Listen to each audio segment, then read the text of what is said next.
Okay, maayong hapon sa tanan higalay no. Mao gini ang situation gayud dinhi sa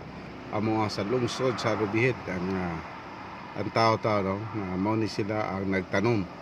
og humay. Atong biyagi na nag-harvest karapod mo ni sila ang nagtanom no. Mo ni ilang kinabuhi higala. Mo ni ang dako ginato nga pasalamatan sa ato gyud nga Dios o pasalamatan pud nato ni sila. Kay kung wala ni sila higalay so no, wala tay makaon,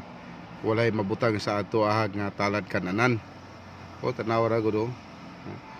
oras mga higala nagtanom sila buntag daw sugod alas 7 ug hantod karon napagyapon nagtanom sila. Nga oras nato karon alas 2 kapin hapit na alas 3 pero grabe ang kainit no, grabe ning mga mo ni ang dako kayo nga kuan napagid pikas ang pikas higalay son mo ni sila ang nag turtol ginahiluan nila ang kuan nagtanong pud sila the same time nagturtol mo ni ang ilahang kinabuhi no, mo ni ang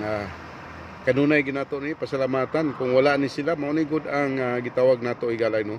mo ni sila ang nagpakaon gayud. Okay, luoy kayo kay init kay tanan pero tungod gayod tawag man gud nila ni actually ang by cool gud ning gitawag na to parte yun nga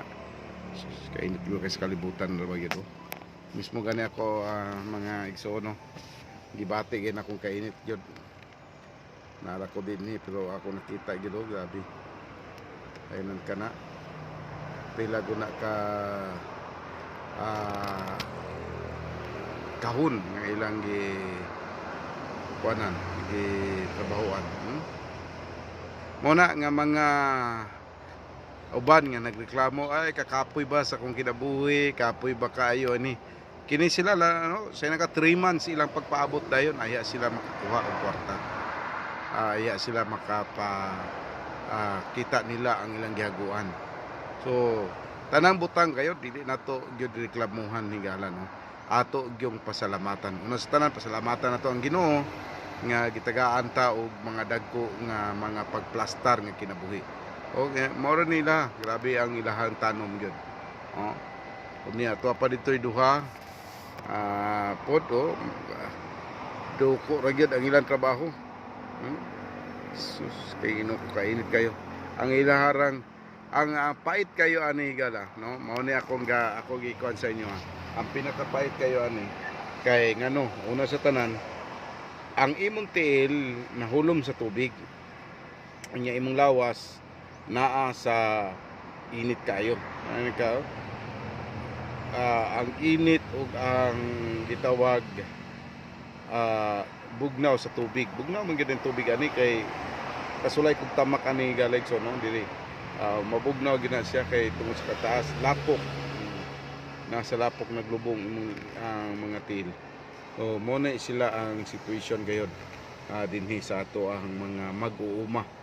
no mo nang sakto ta no ang agrarian gino ang pinakapait kayo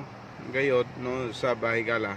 kay pag humanilag ani dayon barato ra sad ay ang komprada pagkaluoy kayo pero kini sila mananumay ra man ni ang uban ni mananumay lang gisuhulan o pila ray sweldo nila o suhol nila o tibok adlaw din sila kaluoy pa kayo so nga na ang ilang kinabuhi